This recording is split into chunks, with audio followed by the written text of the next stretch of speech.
right, we're here. It's a Wednesday, so Wednesday means we have Tyson Alger joining us, which he always does, and we're very, very happy to have him. Tyson, how are you, my friend? Are you glad to have a week off, at least from the Duck football portion of your life?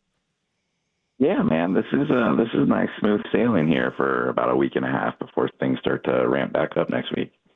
Well, that's great. That's great. Anything planned for the next holiday love for you? No, I'm just sitting here waiting. I'm ready for James Madison, guys. Like I remember sitting down before the season started in August and just daydreaming about the Dukes coming into Autzen Stadium on December 20th. So I'm just ready and primed for that. Tyson, we were kind of debating this a little bit earlier. How big of a game is this as far as like the pantheon of Oregon games? Like JMU isn't the biggest opponent they've ever faced, but it's the first time they're going to host a playoff game at Autzen Stadium. Like when you look at that, like where does this kind of fit in the biggest games in Oregon's history? It's definitely a unique game in Oregon history, and I think because of being playoff and the historical aspect from it, like I think you could probably make a position for top 10 games anticipated in Oregon. But I just think it's a great schedule for the Ducks. I mean, like this is a nice kind of gradual step into the pool as opposed to like last year's belly flop into the deep end and at the Rose Bowl. So I think like from a football standpoint, it works great for Oregon, but just from like a sheer excitement and anticipation standpoint, it didn't help that for the last 3 or 4 weeks we were all just kind of doing the what if Bama comes, what if Notre Dame comes, what if Mario and Miami end up here. So I think the atmosphere for this will be great. It's going to be December. It's right before Christmas. We'll see what the weather's looking like. But I think if this game ends up going the way that it should go, I think by halftime this is going to kind of just feel like a regular non-conference Ducks game. He's Tyson Alger, the I-5 corridor, Lookout, Eugene, Springfield. And I think I asked you this question last week, but I think it deserves warranting asking again as the dust has kind of settled.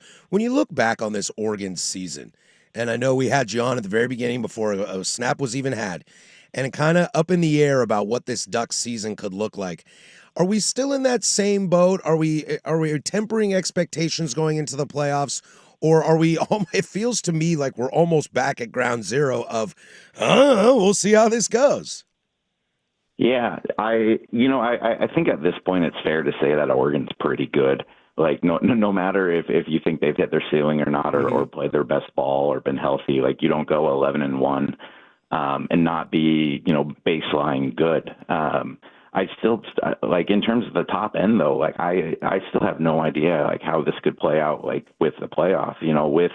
With the roster that they've had for like the last month of the season, we saw that they could battle, they could go through adversity, they could kind of win games of attrition, but I think it's pretty drastically different when you get guys like Corian Moore and Gary Bryant Jr. and you get your offensive line back and healthy. So like I think with the Oregon team that we've seen for the past month, like I still think on any given Saturday they can compete with anybody. But I really do think that in terms of the high end level of this team as to whether they can win 4 games in a row against playoff caliber teams, I'm still a little up in the air on them just because we haven't really seen them play at their best this year other than maybe for a couple weeks early in the season. Tyson, what is the best possible outcome for Oregon to come out of this game? I mean, outside of a win, is it put guys away early, get out of there healthy? Like what like when you're looking at the goals for Oregon to come out of this game, like what is, if you're ranking them, how do they look? Yeah, I think one kind of train of thought would be like, it'd be nice for the guys to be able to get a little bit of adversity in this game, shake some of that rust off, like get crisp going into the Texas Tech game. But I just think Oregon's played too many games this year where like they've had to battle and they know how to win those games. So like I don't think they need to learn anything from this game against JMU. I think this is a score as many points as you can quickly, get the guys out of the game, still get a little bit of rust off of them, but just get everybody into Texas Tech healthy. I think that's the biggest thing for this roster. Yeah, I think you're spot on with that, and I think the football gods kind of smiled on Oregon a little bit, and I'm curious your thoughts on it, and maybe any other kind of playoff thoughts you have in general. Whether it's if you have anything to say about Notre Dame, you're more than welcome to. But it feels like last year Oregon got kind of a raw deal in being the number one seed and having their first game to be a month later and taking on what ended up being the national championship. It feels like the gods smiled on them a little bit this year and offered them what's probably, I know you don't love the concept of seeing Indiana again unless it's in the national championship, but it feels like this is the best possible situation the Ducks could be in. A nice game against a JMU team and a Texas Tech team who, let's be real, is the 4 seed. Yeah, it's so funny to think about how like last year Oregon's season was objectively better than this one. They went 12-0, and then they win the Big Ten title game, and then they get the national champion in the first game of the playoff. And so this year, you don't get that bye, so you're not technically as far as you were last year. But the opportunity to play JMU and then Texas Tech, like I just think that's such a better draw for this team than it was before. I do think that we're getting a little forgetful about what Indiana has done, like recently, like very recently, and actually over the course of this entire season. Like they're the number one team in the country. They beat Ohio State, and I know a lot of people are looking at this bracket and seeing Ohio State on the other end and being like, "Oh, all you have to do is beat Indiana." Well, Indiana's still a pretty darn good football team, as we've seen. So I do think that that's going to be quite the test. But then again, I think you get to the Final Four, every team's going to be pretty darn good in there. So I think that's kind of the goal right now, is to just get there and see what happens. But the route there is certainly cleaner than it was a year ago. I was watching some of that Texas Tech game, and they do have a very good defense. They're very destructive on the front line, and they can create havoc. But I don't think that they're in the league of Indiana and Ohio State and maybe Georgia. So, I like this side of the bracket. As for Notre Dame, I know nobody has shared their opinions on them yet. So, I don't need to wade into those waters. Tyson, I'm going to put the cart before the horse because you started to drive that thing down there for me, getting past JMU and looking forward to Texas Tech. The way that you talked about them there, I'm a little bit surprised in the sense of that you don't see them on that next level. What is it about Tech that, as far as where they sit nationally and kind of how they match up with Oregon, that maybe makes you feel a little bit more comfortable with them than some of the other teams? Yeah, I just don't like these teams that buy their players. I don't like these teams with these big NIL budgets. I don't think it can work from season. No, I'm joking. Rich uncle oil money. Yeah, it never works. Yeah, I mean, like they obviously have very talented players across their roster. I just think Oregon's a lot more dynamic in the ways that they can attack them. And Texas Tech is a great football team, guys. They're number 4 for a reason. But when you're kind of comparing that against the Ohio States, Indianas, and Georgias, I think kind of what the Ducks have faced this year in terms of like their top level teams, like in Indiana, I just think Indiana is more dynamic than Texas Tech can be. He's Tyson Alger. He joins us every single Wednesday at 10:30 for a double seggy. The I-5 corridor, look out Eugene at Springfield. Go follow his work. It's great stuff. I read it every week. Tyson, I kind of want to use this downtime, which is probably a wonderful, wonderful period for the Oregon Ducks coaching staff. As the dust is kind of settled on Will Stein to Kentucky and Tosh Lupoy to Cal and stuff, where is the inner workings of the coaching staff going into this game, whether it's their preparation, their time taken away? We've heard the story about Tosh going to Hawaii, etc., or potential in-house candidates, things like that. What is the vibe around the coaching staff right now? Yeah, it seems pretty calm. Like this isn't quite where it was when the Ducks first brought in Will Stein to replace Kenny Dillingham, where it didn't really seem like they had viable in-house candidates, because, it looks like in-house they're going to be promoting Drew Maringer, who's the tight ends coach, to the offensive coordinator position to replace Will Stein. And then on the defensive side, it looks like they're going in-house again, too, with secondary coach Chris Hampton being kind of promoted to replace Tosh. And so, yeah, it's not ideal, obviously, to be 3 weeks before your first football or your first playoff game and having to face the prospect of losing and replacing both coordinators. But it seems that the process at least is a fairly easy one this year. And then, obviously you have the juggling that Stein and Lupoy are going to be doing, where they're going to still be kind of coaching and calling plays for the Ducks during the playoffs while trying to figure out how to get boots on the ground at their new jobs. See, the reason I ask is because I think any coach would prefer to promote from within, kind of the guys that know the culture, know the system, know how you do stuff. And I'm not shocked they're going in house. I guess I was just curious how much thought process might have gone into the situation of hiring outside of house, because I would feel that the Oregon State offensive coordinator, and definitely in this landing regime, the Oregon State defensive coordinator positions would be highly sought after jobs for people out of house. Is there any moment that it's out of house? Yeah, that it was a little surprising to me just because, the last time that Lanning had to replace one of these was 3 years ago with Will Stein. And at that point, the Ducks were coming off a pretty good year with Bo Nix's first season. And I think they went 11-2 or 11-3, 9-3. Like they were a pretty good team.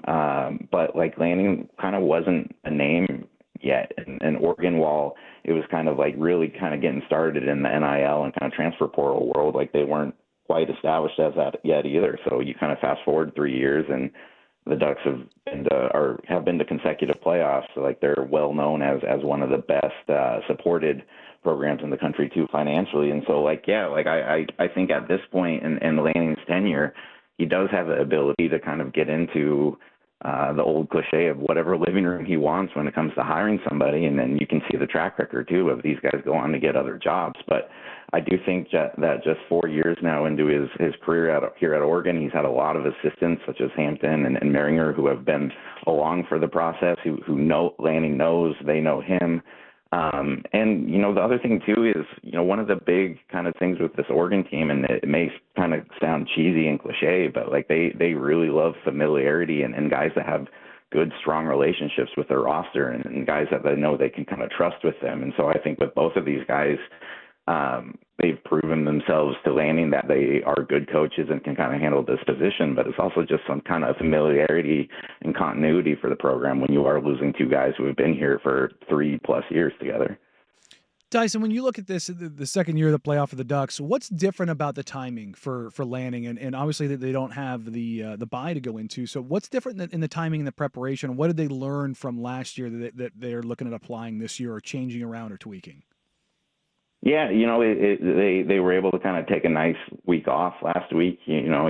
Coaches got out, players got out. I saw some pictures of Bryce Betcher out there duck hunting, which it's kind of that's weird. a weird image there if you really want to get into the weeds of it. But they got back to practice on Tuesday, and I think it's just kind of a obviously these games are different and there's a lot more on the line. It's win or go home. But I think just kind of approaching this JMU one before obviously getting into next week where you have to be good from the start, the week after where you have to be good from the start and you have to be prepared. I think that's probably what caught the Ducks off guard. The biggest thing last year was just they basically had a month off and then they weren't quick in the first half of that game. And by the end of the first quarter, it was pretty much over. So I think there's just kind of a lot of focus on fast starts and playing quick and cleaning up the penalties because those have been a issue for much of this season. But obviously just kind of being healthy and getting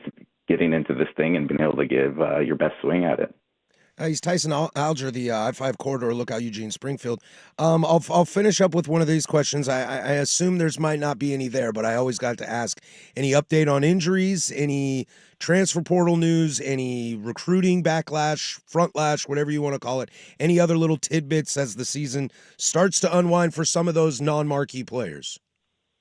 Yeah, they finished up strong on the recruiting. They weren't able to get the big receiver that they were trying to steal away from Ohio State, but they were still able to kind of seal up that number 3 class in the country. So I think they'll be okay there, guys. Transfer portal, a couple guys have announced that they're leaving, but none of them are on kind of the level of being impact players that are going to affect Oregon in the playoffs. So yeah, I guess it's kind of been. I hate this period in college football where the portal is open and you have coaches leaving and all those sorts of things. And it's just kind of a mess. But fortunately for Oregon, if you look at the last 2 or 3 years, they haven't really had any of those impact players leaving the team before the season's really over. So it's smooth sailing there right now. Like I said, the I-5 corridor, lookout Eugene, Springfield, pump the brand, buddy. What you writing?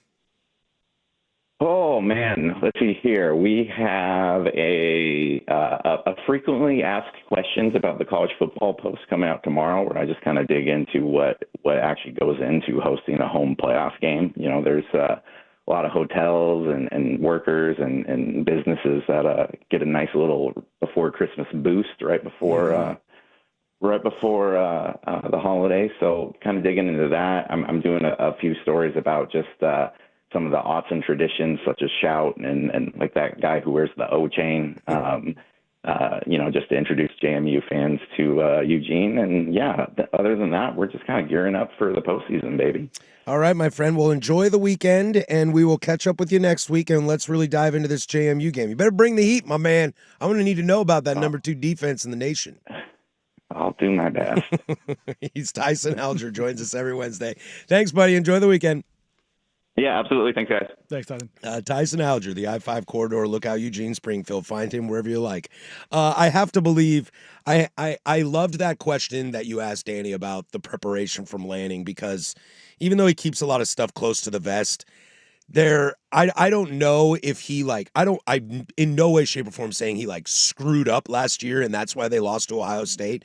But I have to imagine he's looking at They're evaluating that. And there's a bunch of stuff he's going to do differently, whether it's hey, we like this. Hey, we didn't like this. Yeah. Hey, we should probably look at this. And yes, it's different with the buy and no buy and all those kind of things. But you're still off for a couple weeks, though, Yeah. and it might not be 3 weeks, but it's still 2 let weeks. guys go this week so that you can bring guys in and ramp guys up, just kind of knowing what that ramp up period looks like. Those kind of things, I think those matter. Yeah, I'm also really curious. I'm just fascinated by who, and we won't know. I tried to sneak it in there, and I don't blame Tyson because, they like I said, Lanning keeps a lot of stuff close to the vest.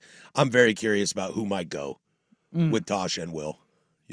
What players might go. Obviously the Novastad thing is big, but I'm curious any of the young guys that want to kind of follow these coordinators and get a good shot. I'm fascinated by that.